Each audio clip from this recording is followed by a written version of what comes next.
What's up, people? It's your girl Adeola. Well, Nigerian politics, what can you say? It's been real. So some of the Offa Robbery suspects last week implicated the Governor of Kwara State, can you believe, as well as the Senate President, Bukola Saraki. We've been working for him when he was the Governor of Kwara State. We mobilize and we are the one that do political arrangements for him. Where we can't win, we make the Baru arrangement there. We scatter elections if we don't win. Father Lord. Okay, so according to the guy, they were political thugs that were being used to destabilize communities in Kwara State during election. However, according to the same guy, the Senate President didn't know about the Offa Robbery. Is the State Governor or Saraki aware of the robbery before you go for it? They did not send us for the robbery, but because they are political thugs, that is what led us to that. Yeah, but the only thing is, the plate number of one of the vehicles that they used during that operation says Saraki on it. And he said that it was a sticker that was given to them during the elections. It's a sticker. When we go for a political meeting, they used to share it. Saraki is our leader, Saraki is this. Saraki is our leader, Saraki is this, Saraki is that. So that is how the sticker came about. Now, he also said that the vehicle was given to him by the Senate President. The connections between me and the Senate President is he is the one that is arranging everything for us. This car was given to me by His Excellency through the Chief of Staff as a gift from the leader, Bukola Saraki. Okay, so yeah, some people believe the guy, some people think he made everything up. We'll come back to that. So the police summoned the Senate President for questioning, and to his credit, like a gentleman, the Senate President said he will gladly honor the invitation of the police. But you know, something must have happened by the next day because the invitation was cancelled. But of course, the drama did not end there. Two other suspects implicated the Senate President, and then of course the police said they still want him for questioning. Father. Okay, so I've seen a lot of people that are saying that the IGP of police, remember him? Transmission. Anyway, so they said that the man is just being used by Buhari to frame Saraki and Dino Melaye. If you guys remember, Dino Melaye was also invited by the police after some robbers said that he was the one that supplied them with weapons. So it happened to Dino Melaye, it happened to Saraki. So because of Saraki and Dino's case, a lot of Nigerians believe that Buhari is just witch hunting these guys. Buhari is just trying to frame Saraki because he doesn't like him, which is why some of them don't believe the robber when he tried to implicate Saraki. Now, this is where Nigerian politics gets interesting. After telling the world that he would honor the request of the police, a lot of people don't know that Saraki called for an urgent meeting of both the Senate and the House of Representatives, where they came up with 12 things that they said Buhari must do immediately or be impeached. The president must take immediate steps to curtail the growing level of unemployment and poverty in Nigeria, especially now. Okay, so that's just one. That's just one of the 12 things that they came up with. Another one is that both the Senate and the House of Representatives passed a vote of confidence in Saraki. Now, this is happening after the police invited him for questioning. Both chambers of the National Assembly hereby pass a vote of confidence on the Senate President, the Speaker, and the entire leadership. I still don't understand why some people do some things if their hands are clean, but you know, we'll come back to that. And of course, they insisted on a vote of no confidence in the IGP. We also hereby reaffirm our earlier resolutions of the vote of no confidence on the Inspector General of Police. So, if really Buhari is using the IGP to witch hunt Saraki as people are saying, then Saraki has double-crossed Buhari by threatening him with impeachment, which Saraki is very good at, if you remember how he became the Senate President in the first place. However, the one thing that is breaking my heart is realizing the fact that a lot of Nigerians are not looking at the big picture. You know, it's true that the Senate President probably knows nothing about the Offa Robbery, going by what the suspect himself said, but the real issue here is the fact that a lot of our politicians in Nigeria, a lot of our governors, they breed criminals, and this has been going on for God knows how long,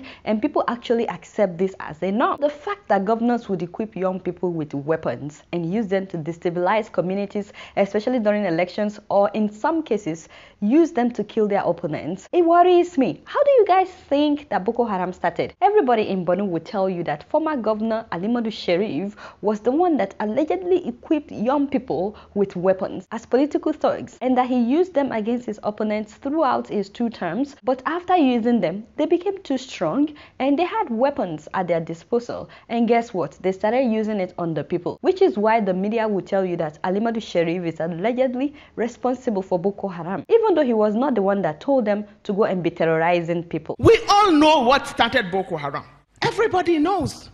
It was started in Borno by the then Borno governor, Ali Sharif. He used them for his own political machinery. He armed them as his political thugs. He even made one of them a commissioner, but they became too powerful. Meanwhile, Boko Haram has killed at least 20,000 civilians in Nigeria, but Alimadu Sheriff is walking around as a free man. There has been several outcries that he should be prosecuted, that he should be arrested, he should be questioned about his link with Boko Haram. Nothing like that has happened. In fact, after that, he became the chairman of his party, and not only that, he walks around with like 200 soldiers. But of course, people are angry, and some have even tried to attack him physically, as you would see in this video.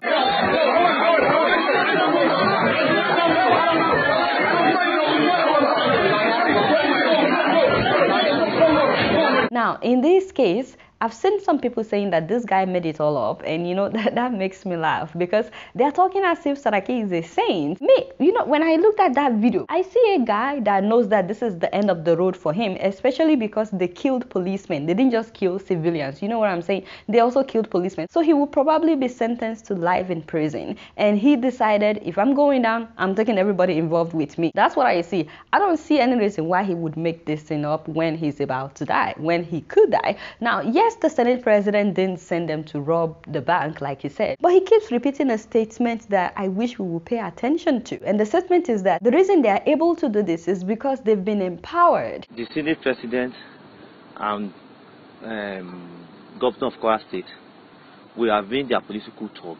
So that was what encouraged us to do what we are doing. They have access to guns. If they need money and they are not getting it, what do you think would come to their mind? They probably would think, oh, we have guns and there's money in the bank. Why not rob a bank? We have not been paid by salary.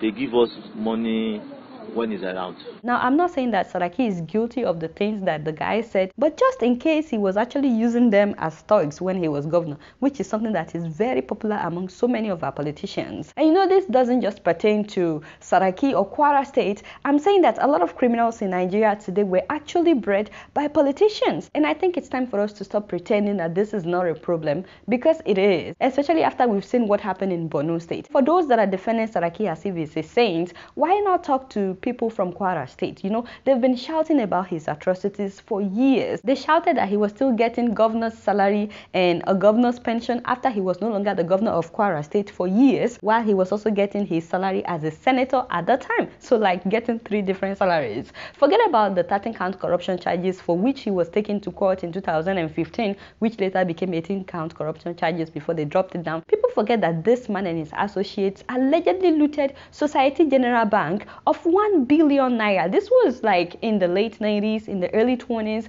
That was a lot of money at the time. We're talking about people's savings. There are families in Kwara State and a lot of old men and women who have nothing today because their savings were stolen and then the bank was shut down and there was nobody that they could report to. You know, I think the first time that people actually paid attention to the people of Kwara State about Saraki was when they stoned him at Yid a few years ago.